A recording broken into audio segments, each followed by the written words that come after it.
Probably should take care of some business about this watch obsessive business. And then I'll read chapter 2 on the hero watch you've been looking for all your life. I'm trying to write a novel about the watch obsession called Exit Watch. The Exit Watch I wouldn't buy, but it's based on a Seiko SLA067. It's all black. I think it's called Night Vision. I like it. I'm not in love with it, but it just suited my purposes for the novel, so I made it that particular watch, which is only $2,400 with discount. So one of you told me there was a new Marine Master, which doesn't make any sense because we just had a 39mm Marine Master. This one is called the SLA079. So the person who told me about it, they messaged me yesterday, said, sorry, it's not an MM300, it's a Sumo. I go, okay. So I messaged my friends Carlos and Mark, and then I got a message back from Mark that the SLA079 is indeed an MM300. I've also gotten messages that it's a version of this SLA055. So I apologize to Mark and Carlos for wasting their time. I shouldn't even message people until I get my facts straight. But if any of you guys know what the SLA079 is, let me know. Am I going to buy it? No. I already have the MM300 blue and I have this. It would just be repetition at this point for me. What else can I tell you? This is ridiculous.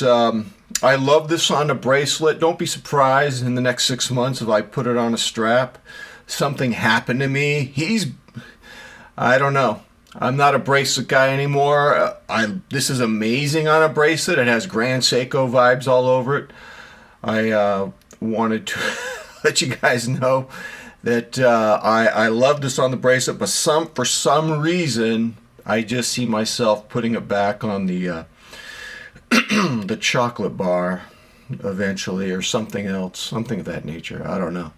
It's crazy. All right, so let's I'm writing a novel about a guy who he gets a watch in the mail and he can't take it off. It has powers over him and it talks to him. And I read chapter 1 yesterday. I decided to post the story version, language transcript on my blog, my Herculotch blog. So if you don't like this whole auditory, books on tape stuff, you can just do that. Anyways, this is called On the Hero Watch You've Been Looking For All Your Life. Baines pulled his gunmetal gray Honda out of the garage, laid down 2 rubber mats next to each other, turned on a podcast about the demise of linear television, which was being replaced by streaming services, and did an hour of kettlebell exercises, goblet squats, cleans, swings, and Turkish get-ups. Between sets, he examined his watch to look for scratches, but found none. To his relief, the watch did not speak to him during his kettlebell session. He found the barking sergeant unnerving, and the less the watch spoke, the better. However, after he cleaned up the garage and walked toward the front door, the timepiece shouted at him, "Fat face, it's a bit premature to hit the shower. Let's get an extra hour of fat burn. Walk around the block 5 times." Not wanting to argue with a barking sergeant, Baines started walking towards Sepulveda Boulevard and headed west. Traffic roared past him. Sirens blared. He did not like the ambience, but kept his negative thoughts to himself, fearing that his exit watch would accuse him of being a complainer and a sissy. He turned right on Palos Verdes Boulevard. After a block, he saw coming from the opposite direction a frail, slender man in his early 70s with a blue cap and glasses being pulled by a 200-pound dog. The dog appeared to be a hybrid creature, half dog, half grizzly bear. Its skull was thick and bifurcated. It had the pectoral muscles and deltoids of a professional bodybuilder. Its long tongue hung from its pungent jowls like a bloated 2-foot sea slug. Straining on the leash, the creature lunged at Baines as its owner feebly tried to restrain the beast. To his surprise, Baines was not scared of the monstrous dog. He placed his outstretched hands in front of the dog's fang-bearing jaws, and the dog immediately collapsed on the sidewalk, rolled over, and played dead. The dog's owner looked at Baines with a frightened expression and said, "What did you do to my dog?" Not missing a beat, Baines retorted, "The question, sir, isn't what I did to your dog. The question is why a feeble pencil-neck geek like yourself is walking in the public domain with a dog you cannot control. You, sir, are a menace to society." The man was looking down at his dog and sobbing. "What'd you do to my baby Freckles?" "Baby Freckles is going to be fine, sir. He's merely playing dead to protect himself from my wrath. When I depart from you and your contumacious canine, baby Freckles will get up and you and your dog will return home. Once there, you will call a professional dog trainer to make an appointment so you can learn to control baby Freckles. Am I understood?" The man nodded, and Baines continued with his journey around the block.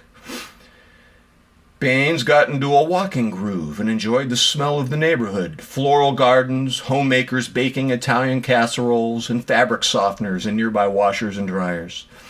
Up the street, he saw an old lady on her front porch negotiating with an electrician about the price of a new fuse box. He heard the old lady shout, "I had no idea it would cost me $5,000 for a new fuse box." The electrician, a young man with a mustache and glazed-over lizard eyes, said, "That's what a professional job costs these days, lady."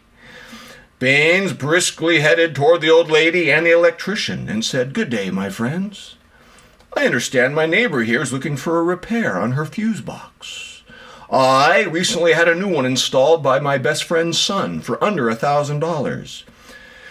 Turning toward the supposed electrician, Baines said, "You, sir, are no longer needed here. You may leave at once." The electrician said, "Who in the hell are you to meddle in my business?" "You, sir, are a predator who takes advantage of old ladies. If you don't leave this instant, you will find yourself in a more wretched state than your current one, and I assure you, you don't want to go down that road. I can further assure you it is in your best interest to leave this residence this instant and never return. Am I clear?" Not saying a word, the electrician hurried to his faded gray van and drove off in a cloud of dust and smoke. Baines smiled at the old lady, gave her his electrician's phone number, and wished her a happy day. As he walked off her front porch, the old lady smiled and said, "People like you give me hope for this world. It was my pleasure to be of help. I was just trying to be a winner in society." "A winner in society indeed. Have a good day, my friend." As Baines glowed with the good feelings he received from the old lady, he imagined a giant incandescent halo appearing over his head. Not any halo, mind you, but one lighted by super luminova. His exit watch said to him, "Well played, Baines. You protected an old lady from a predatory businessman, and you protected the public from a maniacal bull mastiff." "You mean I'm a hero?" "You could say that. Sure, fat face, you're a hero." "If I'm a hero, then I should reward myself with a brand new watch." "You don't need another watch, fat face. You need courage, and you showed plenty of courage today. Don't you see? I'm the hero watch you've been looking for all your life. You just haven't accepted it yet." All right, ladies and gentlemen, that's all I got for today. Was that chapter too long? I don't know if you guys want me to continue doing this or not. Here's the thing. I'm probably going to continue writing because now I'm at the point where I want to know what happens. I'm not convinced that this exit watch is all positive. I think there's going to be something. I'm obsessed with the trickster. Things seem good at first, and then things get worse. Things go downhill. All right, ladies and gentlemen, I got a big day. I'm wearing this watch to work as I struggle. Isn't that crazy? I got all these things I got to do. I got to do a presentation to my students. about authenticity in Mexican cuisine. We're doing an argument on whether Mexican food should be authentic to its traditional roots or if we can allow innovation. And I love the topic, but during the whole time I'll be wondering, should this be on a waffle? What a nut. Being a watch obsessive is complete nuttiness. All right, I will post this on my blog just in case, clearing my throat, whatever. We'll see. All right, ladies and gentlemen, tell me what you think. Until next time, I'm out.